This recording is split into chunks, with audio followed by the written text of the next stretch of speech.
Ada seseorang miskin, punya anak sekian, beberapa orang. Ini kisah-kisah salafus saleh dulu. Dia pas mau makan sama istri sama anak-anaknya, ada 4-5 orang anak, mau makan sama-sama, dan cuma ada sedikit makanan, tiba-tiba ada yang ketuk pintu, orang miskin. Dia bilang begitu dihidangkan, mau dihidangkan makan, mau makan, ada yang ketuk pintu.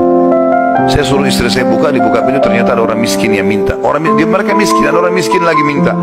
Kami sudah sekian hari nggak makan, berikanlah makanan. Istrinya tanya dia, kasih makanan. Dikasih makanan semuanya, karena kalau dibagi dua juga nggak cukup. Orang itu juga punya anak banyak. Dia sama istrinya orang mukmin. Berjalan waktu beberapa saat setelahnya, kalau kita mungkin berapa jam, kelaparan semuanya. Anak-anak lapar, dia lapar, istrinya lapar. Tengah malam nih, ya kalau kita sekarang di awal malam jam 12 malam gitu. Istrinya bilang, bagaimana? Anak-anak menangis semua kelaparan, kita juga kelaparan semua. Dia bilang, baik, saya akan keluar, saya akan cari rezeki Allah, nanti Allah akan kasih nanti. Dia bilang, orang ini cerita, dia bilang, saya keluar dari rumah, saya pergi ke masjid dekat rumah. Kemudian saya sholat malam sambil berdoa kepada Allah, dan kalimatnya saking manjanya sama Allah mengatakan, ya Allah, sesungguhnya Engkau tahu kalau saya dan istri saya dan anak-anak saya kelaparan malam ini. Jadi bahasanya semua dirincikan, minta kepada Allah pada hal-hal yang kecil pun, minta makanan kepada Allah. Saya malam ini lapar ya Allah, berikanlah makanan, gitu kan. Dikatakan dalam kisah ini ada seorang amir bisa kita katakan raja atau gubernur wilayah itu, sudah seminggu gelisah mau bertobat kepada Allah. Sudah seminggu gelisah mau bertobat kepada Allah. Maka dia pun gelisah. Amir ini malam itu dia nggak bisa tidur.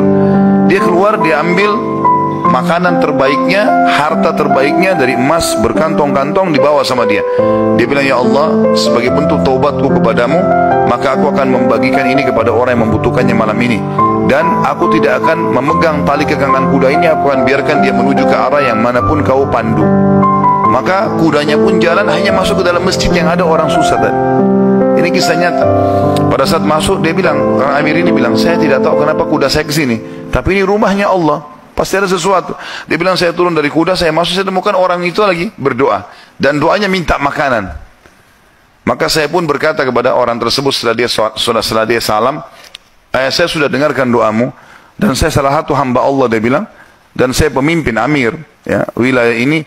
Saya niat taubat dan saya ingin memberikan ini, maka saya berikan kepadamu. Ambillah harta ini, uang ini cukup untuk dia menjadi orang kaya karena banyak sekali, dan makanan juga sudah cukup. Dan dia bilang, amir ini bilang, pemimpin ini bilang, kalau seandainya kau butuh apa-apa, datang ke istana saya saja.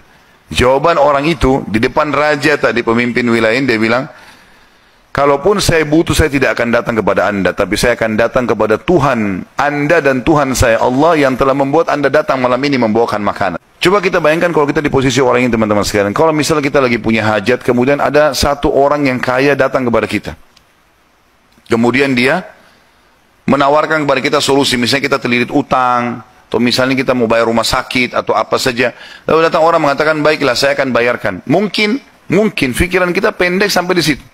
Kita akan mengatakan, baiklah. Apalagi dia bilang, pokoknya butuh apa saja datang ke saya. Ini nomor telepon saya. Saya yakin kita akan lupakan Allah itu. Kita akan ke orang itu. Ambil pelajaran dari orang soleh ini.